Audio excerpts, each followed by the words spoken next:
Hi students, இன்னைக்கு நம்ம star to delta transformation, அதாவது ஸ்டார்லேருந்து எப்படி டெல்டாவாக ட்ரான்ஸ்ஃபர் பண்ணுறதுன்னு பார்க்கலாம். லாஸ்ட் கிளாஸில் நம்ம டெல்டாலேருந்து ஸ்டாராக எப்படி மாற்றுறதுன்னு பார்த்தோம். அதாவது ஒரு காம்ப்ளிகேட்டட் நெட்ஒர்க்ஸ், அதாவது சீரீஸாக பேரலாக ரெண்டுமே கண்டுபிடிக்க முடியாது, நிறைய காம்ப்ளிகேட்டடாக ரெசிஸ்டன்ஸ்லாம் கனெக்ட் ஆகிருக்கு அப்படின்னா நம்ம வந்து இந்த மெத்தடில் போகலாம். ஒன்று ஸ்டாரை டெல்டாவாக மாற்றி அந்த நெட்ஒர்க்கை சால்வ் பண்ணலாம், இல்லைனா டெல்டாவாக ஸ்டாராக மாற்றி சால்வ் பண்ணலாம். ஓகே, ஸோ இப்போ வந்து ஒரு ஸ்டார் கனெக்ஷன் நெட்வொர்க், அதாவது இந்த மாதிரி ஒரு ரெசிஸ்டன்ஸ் 3 ரெசிஸ்டன்ஸ் கனெக்ட் ஆகிருக்கு அப்படின்னா அதை எப்படி நம்ம டெல்டாவாக மாற்றுறது, டெல்டாவோட வேல்யூ எப்படி கண்டுபிடிக்கிறது. ஸோ இதுக்கு ஒரு சின்ன டெரிவேஷன் இருக்குது. டெரிவேஷன் நம்ம போல் நேராக நம்ம ஆன்சர் பார்த்துட்டு நம்ம வந்து ப்ராப்ளம் சால்வ் பண்ணலாம் எப்படின்ட்டு. இப்போது நமக்கு இங்கே பார்த்திங்கன்னா ஒரு ஸ்டாரில் ஆர்ஏ ஆர்பி ஆர்சி இந்த மாதிரி 3 ரெசிஸ்டன்ஸ் கனெக்ட் ஆகிருக்கு அப்படின்னா டெல்டாவில் அது ஆர்ஏபி ஆர்பிசி ஆர்சிஏவாக எப்படி கனெக்ட் ஆகுதுன்னு. இப்போ இது வந்து எக்ஸிஸ்டிங் ரெசிஸ்டன்ஸ், இது இப்போ நமக்கு ப்ராப்ளமில் இருந்துச்சு அப்படின்னா இது எப்படி நம்ம டெல்டாவாக மாற்றணும் அப்படின்னா, இப்போ ஃபார் எக்ஸாம்பிள் ஆர்பிசின்னு எடுத்துக்கலாம். ஆர்பிசியோட வேல்யூ வேணும் அப்படின்னா இப்போ இங்கே பாருங்கள், நியூமரேட்டரில் RA RB plus RC RB plus RA RC இந்த மாதிரி இருக்குது, டிவைடட் பை ஆர்ஏ. அது மாதிரி ஆர்சிஏ வேணும்னா இப்போ இதில் பார்க்கும்போதே உங்களுக்கு தெரியுது என்ன, எல்லா இதுலேயுமே வந்து நியூமரேட்டர் சேமாக இருக்குது.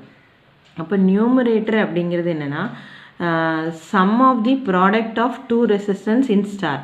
அதாவது நம்ம இப்போ இந்த ஸ்டார் கனெக்ஷனில் இப்போ இருக்குது, இப்போ வந்து 10 ohm 20 ohm 30 ohm அப்படின்னு இருக்குன்னா 10 × 20 20 × 30 30 × 10, அதாவது sum of the product of 2 resistance, ஏதாவது ரெண்டு, அதாவது RA RB RB RC RC RA இந்த ரெண்டு ப்ராடக்டையும் எடுத்துகிட்டு அதோட சம் எடுத்தோம் அப்படின்னா நமக்கு நியூமரேட்டர் கிடச்சிடும். நியூமரேட்டர் எல்லா இதுக்கும் சேம்.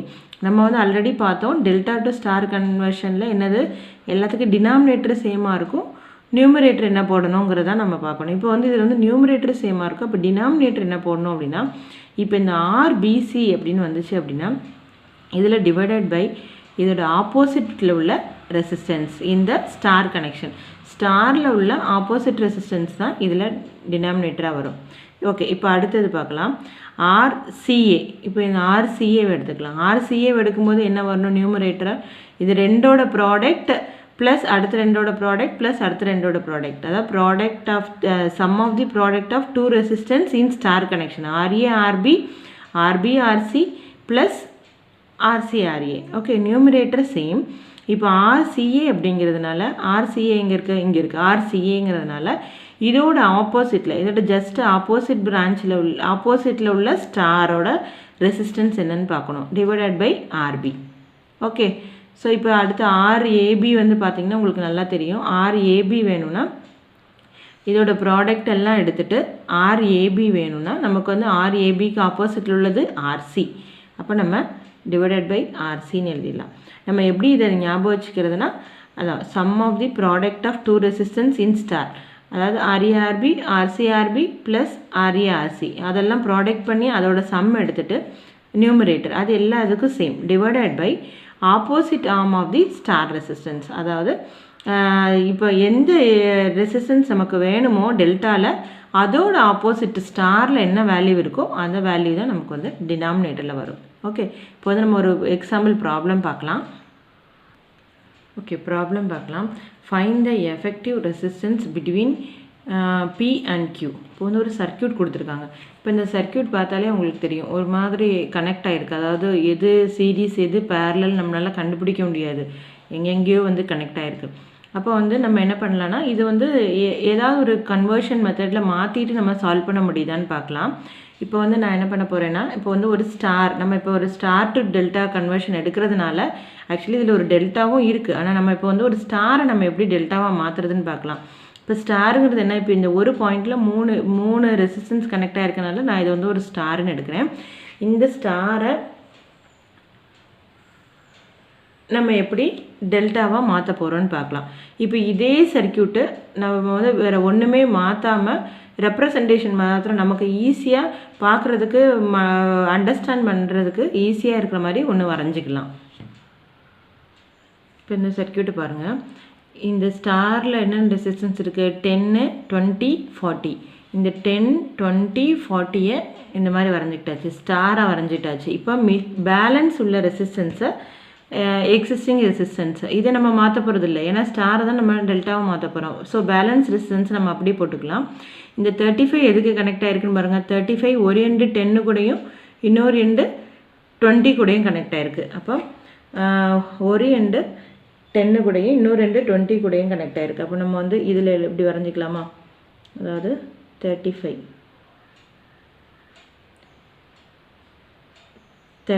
ஓம் 10 கூடயும் 20 கூடயும் கனெக்ட் ஆகிருக்கு. அடுத்து 140 எங்கே கனெக்ட் ஆகிருக்கு பாருங்கள். இந்த 20க்கும் 40க்கும் இடையில கனெக்ட் ஆகிருக்கு. 20க்கும் 40க்கும் இடையில 140 கனெக்ட் ஆகிருக்கு. அப்போ 20க்கும் 40க்கும் இடையில நமக்கு வந்து ஒரு 140 ஓம் கனெக்ட் ஆகிருக்கு. 140 ஓம் இது எக்ஸிஸ்டிங் ரெசிஸ்டன்ஸு. ஓகே, அடுத்தது 70 ஓம். இந்த 70 ஓம் எங்கே கனெக்ட் ஆகிருக்குன்னு பாருங்கள். 10க்கும் 40க்கும் இடையில கனெக்ட் ஆகிருக்கு. ஓகே, ஸோ 10க்கும் 40க்கும் இடையில 70 ஓம் கனெக்ட் ஆகிருக்கு. இது வந்து 70. ஸோ வந்து நீங்கள் இதே மாதிரி ஒரு சர்க்யூட்டை வந்து ரெப்ரசன்ட் பண்ணிவிட்டு அதை வந்து நமக்கு அண்டர்ஸ்டாண்ட் பண்ணுற ரீதியில் நம்ம வந்து ரீட்ரா பண்ணிட்டோம் அப்படின்னா அதுக்கடுத்த ஈஸியாக இருக்கும். இப்போ PQங்கிறது 35க்கு இடையில உள்ள பாயிண்ட் தான் PQ. 35க்கு இடையில உள்ளதான் P and Q. Okay, so இப்போ இந்த சர்க்யூட் ரெண்டு சர்க்யூட்டையும் பாருங்கள். இது ரெண்டுமே சேம் சர்க்யூட் தான். இதில் நம்ம இப்போ ஒன்றுமே சேஞ்ச் பண்ணல. கொடுத்துருக்கிற ப்ராப்ளமோட அவங்க கொடுத்துருக்க ரெப்ரசன்டேஷன் இல்லாமல் வேறு ரெப்ரசன்டேஷனில் நம்ம வந்து வரைஞ்சிருக்கிறோம். ஓகே, ஸோ இப்போ நம்ம இன்னும் ஒன்றுமே ப்ராப்ளம் ஆக்கே நம்ம போகலை. இப்போ ஜஸ்ட்டு ரீட்ரா பண்ணி எடுத்திருக்கோம். இப்போ வந்து நம்ம என்ன பண்ண போகிறோம், ஸ்டாரை வந்து டெல்டாவாக மாற்ற போகிறோம். அப்போ இந்த நடுவில் இருக்கிற இந்த 3 ரெசிஸ்டன்ஸ் ஸ்டாரையும் நான் வந்து டெல்டாவாக நம்ம என்ன பண்ண போகிறோம், மாற்ற போகிறோம். அப்போ டெல்டா ரெசிஸ்டன்ஸ் என்னன்னு நம்ம கண்டுபிடிக்கணும். அதை டாட்டர் லைனில் வரைஞ்சிக்கலாம். இப்போ இதில் ஒரு டெல்டா ரெசிஸ்டன்ஸ், இப்போ இங்கே ஒரு டெல்டா ரெசிஸ்டன்ஸ். இது வந்து டெல்டாவாக நம்ம வந்து மாற்ற போகிறோம். ஓகே, இதெல்லாம் ஒரே பாயிண்ட் தான். இந்த டெல்டாவாக நம்ம மாற்ற போகிறோம். அப்போ இந்த வேல்யூஸ் நம்ம வந்து எப்படி கண்டுபிடிக்கிறது, நம்ம ஆல்ரெடி ஃபார்முலா பார்த்தோம். RAB RBC RCA. RABங்கிறது என்ன, RABங்கிறது நமக்கு எல்லா இதுலேயுமே நியூமரேட்டர் சேமாக வரும். நியூமரேட்டருங்கிறது என்ன, RA RB plus RB RC plus RC RA.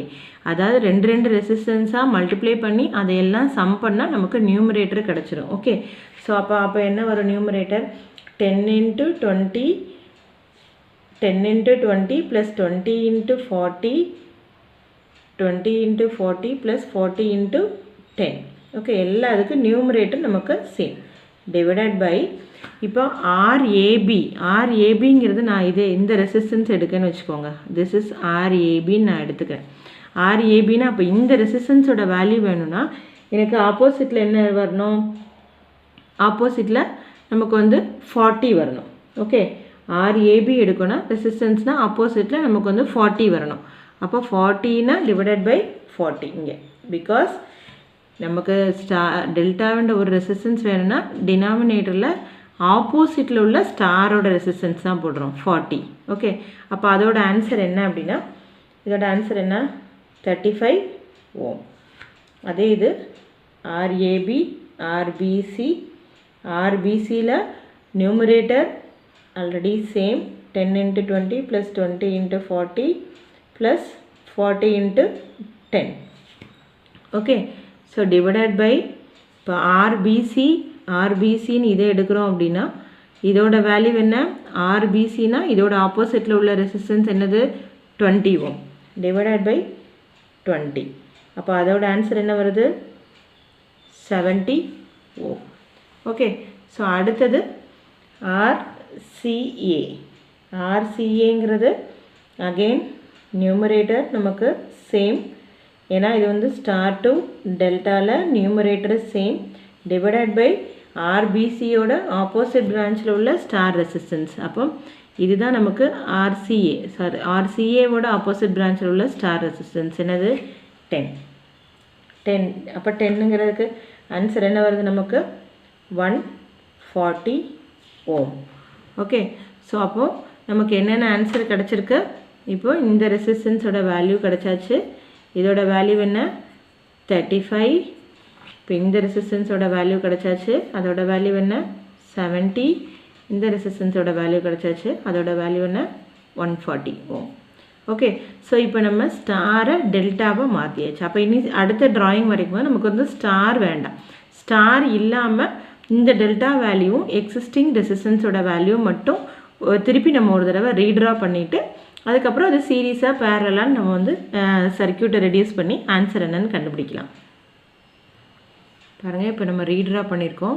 நடுவில் உள்ள ஸ்டார் ரெசிஸ்டன்ஸை மட்டும் எழுதலை, அது பதிலாக நம்ம கன்வெர்ட் பண்ண டெல்டா ரெசிஸ்டன்ஸை எழுதிட்டு இந்த பென்னிட்டு எழுதியிருக்கிறது ஆல்ரெடி உள்ள எக்ஸிஸ்டிங் ரெசிஸ்டன்ஸு. அப்போ டெல்டாவோட வேல்யூ நம்ம ஆல்ரெடி கண்டுபிடிச்சி வச்சுருக்க இங்கே உள்ள 35, 70, 140 இதை ரீப்ளேஸ் பண்ணிடுறோம். 140, 70, 35. ஓகே, இப்போ இந்த சர்க்யூட்டை பார்த்தாலே நமக்கு தெரியுது என்ன, இது ரெண்டும் பேரலல். ஏன்னா இந்த 2 பாயிண்ட்டுக்கு இடையில் உள்ள வோல்டேஜும் இந்த 2 பாயிண்ட்டுக்கு இடையில் உள்ள வோல்டேஜும் சேம். அதனால் இது ரெண்டும் பேரலல், இது ரெண்டும் பேரலல், இது ரெண்டும் பேரலல். அப்போ இதோட ஆன்சர் என்ன வரும், இது ரெண்டும் பேரலல். ஆன்சர் 70. ஏன், பிகாஸ் இது ரெண்டு ரெசிஸ்டன்ஸும் சேம் வேல்யூ. R1 R2 ரெண்டுமே ஈக்குவல் டு R. ஆர்னா என்ன வரும், அப்போ 2R/R2ன்னு வரும். அப்போ வந்து R வேல்யூ தான் வரும். Okay, so R1 R2 divided by R1 plus R2. Okay, so அப்போ என்ன வரும், R1 R2னா R into R divided by 2R. So redraw பண்ணதுக்கப்புறம் இது ரெண்டும் நமக்கு பேரலல்னு தெரியுது. அப்போது இதோட ஆன்சர் என்ன வருது அப்படின்னா 70/2. என்ன ஆன்சர் 35. எப்படி 70/2ன்னு போட்டேன், நமக்கு வந்து பேரலல் ரெசிஸ்டன்ஸ் என்னன்னு தெரியும். என்னது பேரலல்னா என்ன formula, R1 R2 divided by R1 plus R2. Okay, so இப்போ வந்து ரெண்டுமே சேம் வேல்யூன்னு வச்சுக்கோங்க. அப்போ R, அப்போ R into R divided by R plus R, அப்போ 2R. அப்போ R கேன்சல் ஆயிரும். அப்போ வந்து R/2. ஸோ இந்த மாதிரி பேரலில் ரெண்டு ரெசிஸ்டன்ஸ் வேல்யூவும் சேமாக வந்துச்சுன்னா R டிவைடட் பை 2, அதாவது 70/2 35. ஓகே, இல்லைன்னா நீங்கள் இதே மாதிரி போட்டுக்கலாம். இப்போ வந்து 35 இது ரெண்டும் பேரலல் அப்படின்னா இப்போ இதோட வேல்யூ எப்படி கண்டுபிடிப்பீங்க, R1 R2 35 into 35 divided by 35 plus 35. அப்போ அதோட வேல்யூ என்ன வரும் 17.5. எல்லாமே சேம் ஆன்சர் தான். இப்போ இதோட வேல்யூ என்ன வரும் 40 இன்ட்டு 40 140 இன் பேரலல் வித் 140. இப்போ அதோட வேல்யூ வந்து 70. Okay, because 140 divided by 2. இப்போ அதோட வேல்யூ வந்து 70. ஸோ இப்போ இது மூணுமே நமக்கு வந்து பேரலாக இருக்குதுன்னு கண்டுபிடிச்சாச்சு. அதோட ஆன்சர் என்னன்னு கண்டுபிடிச்சாச்சு. அப்போது அதை நம்ம வந்து ரீப்ளேஸ் பண்ணிக்கலாம். இப்போ PQ இங்கே ஒரு ரெசிஸ்டன்ஸ் இருக்குது, இந்த சைடு ஒரு ரெசிஸ்டன்ஸ் இருக்குது. எல்லாத்துக்கும் நம்ம வந்து வேல்யூஸ் கண்டுபிடிச்சாச்சு. அப்போது இதோட வேல்யூ என்ன வருது 70, இது எவ்வளோ வருது 35, அது 17.5 PQ. இப்போ இந்த மாதிரி நம்ம வந்து சர்க்யூட் வரைஞ்சி நம்ம ரெடியூஸ் பண்ணால் தான் நமக்கு ஈஸியாக சால்வ் பண்ண முடியும். இல்லைனா நமக்கு வந்து ஒரு கன்ஃபியூஷனில் எங்கேயாவது மிஸ்டேக் வந்துடும். அதனால் எப்போயுமே நீங்கள் இந்த மாதிரி வரைஞ்சி நீங்கள் வந்து அதுக்கப்புறமா சால்வ் பண்ணுங்கள். இப்போ இந்த சர்க்யூட் பார்த்தாலே உங்களுக்கு தெரியுது எது ரெண்டு சீரீஸ், இது ரெண்டு சீரீஸ். இங்கே வெளியே ஒரு கரண்ட் போச்சுன்னா இதே கரண்ட்டு தான் இந்த 70 ஓம்லேயும் போகும். அப்போ இது ரெண்டு என்னது series. These two resistance are in series. Series கனெக்ஷனாக என்னது R1 ப்ளஸ் R2. அப்போ அதோட வேல்யூ என்ன வரும் 105. 70 ப்ளஸ் 35. அப்போது அடுத்து PQ ரெசிஸ்டன்ஸ் வரைக்கும், அதாவது ஆல்ரெடி எக்ஸிஸ்டிங் ரெசிஸ்டன்ஸ் ஒன்று இருக்குது. என்ன ரெசிஸ்டன்ஸ் 17.5 இருக்குது. நம்ம இப்போ சீரீஸில் கனெக்ட் பண்ண ரெசிஸ்டன்ஸ் ஒரு வேல்யூ ஒன்று இருக்குது. இப்போ அதோட வேல்யூ எவ்வளவு 105 PQ. இப்போ பாருங்கள் இது ரெண்டு என்னது பேரலாக இருக்குது. ரெசிஸ்டன்ஸ் என்னது இது ரெண்டும் பேரலாக இருக்குது. ஸோ இது parallel R1 R2 divided by R1 plus R2. இப்போ இந்த ரெண்டு ரெசிஸ்டன்ஸ் 17.5 நம்ம அப்படியே வரைஞ்சிட்டு இது ரெண்டும் சீரீஸுங்கனால 105 வரைஞ்சிருக்கோம். அப்போது அதோட parallel connection R1 R2 divided by R1 plus R2. அப்போ உங்களுக்கு ரெசிஸ்டன்ஸ் என்ன வேல்யூ வருது, R resistance between P and Q is 15 ohm. Okay, so இப்போ ஒரு காம்ப்ளிகேட்டடாக இருந்த ஒரு சர்க்யூட்டு நம்ம எப்படி சிம்பிளிஃபை பண்ணி ஒரே ரெசிஸ்டன்ஸாக நம்ம கண்டுபிடிச்சிருக்கோம் using star to delta transformation. இப்போ நமக்கு காம்ப்ளிகேட்டடாக ஒரு சர்க்யூட் இப்போ நமக்கு இந்த மாதிரி இருக்குது பார்க்குறதுக்கு. அப்போ நம்ம அதை வந்து எப்படி சிம்பிளிஃபை பண்ணிவிட்டு ஈஸியாக நமக்கு ரெசிஸ்டன்ஸ் கண்டுபிடிச்சிருக்கோணும். அதாவது லாஸ்ட் கிளாஸில் நம்ம டெல்டா டு ஸ்டார் டிரான்ஸ்ஃபர்மேஷன் பார்த்தோம். இதே மாதிரி ஒரு ப்ராப்ளம் வந்து நம்ம எப்படி சால்வ் பண்ணுறதுன்னு பார்த்தோம். அந்த வீடியோ பார்க்காதவங்க டிஸ்கிரிப்ஷன் பாக்ஸில் லிங்க் இருக்குது, லாஸ்ட் ப்ரீவியஸ் வீடியோ பாருங்கள். அதோட ஒரு ஒர்க் அவுட் ப்ராப்ளம் நீங்கள் வந்து இதை ஒர்க் அவுட் பண்ணி பாருங்கள். இதே சேம் மாடல் தான் நம்ம ஆல்ரெடி டிஸ்கஸ் பண்ணியிருக்கோம். Find the effective resistance between P and Q, find current supplied by the 10 volt battery. அப்போ இப்போ இதில் வந்து ஒரு connected to P and Q. அப்போ P and Qக்கு இடையில் ஒரு 10 volt கனெக்ட் பண்ணால் என்ன கரண்ட் வருதுன்னு கண்டுபிடிக்கணும், இதோட ரெசிஸ்டன்ஸும் கண்டுபிடிக்கணும். ஓகே, நம்ம ஆல்ரெடி இதை வந்து ஒரு டெல்டாவை ஸ்டாராக மாற்றி எப்படி ரெடியூஸ் பண்ணி அதோட ஆன்சர் என்னன்னு கண்டுபிடிச்சிட்டு நீங்கள் சொல்லுங்கள். அடுத்து வந்து நம்ம வந்து இன்னொரு இப்போ நம்ம ஸ்டார் பார்த்ததுனால ஸ்டார் டு டெல்டா டிரான்ஸ்ஃபர்மேஷன். இப்போ இந்த ஒரு ப்ராப்ளமும் கூட நீங்கள் வந்து ஒர்க் அவுட் பண்ணி பாருங்கள். இப்போ நம்ம எக்ஸ்பிளைன் பண்ண சேம் மாடல் டைப் தான். Determine the equivalent resistance across terminals A and B. இப்போ A and Bக்கு இடையில் உள்ள ரெசிஸ்டன்ஸ் என்னன்னு கண்டுபிடிக்கணும். இதே மாதிரி இங்கே ஒரு ஸ்டார் இருக்குது, இந்த ஸ்டாரை நீங்கள் டெல்டாவாக மாற்றி எது சீரீஸ் பேரல்னு கண்டுபிடிச்சி அதோட ஆன்சர் கண்டுபிடிங்க. உங்களால் ஒர்க் அவுட் பண்ண முடியுதா அப்படிங்கிறத எனக்கு வந்து கண்டிப்பாக சொல்லுங்கள். இன்கேஸ் ஒர்க் அவுட் பண்ண முடியலன்னா நம்ம வந்து இதை வந்து இன்னொரு கிளாஸில் நம்ம வந்து டிஸ்கஸ் பண்ணலாம்.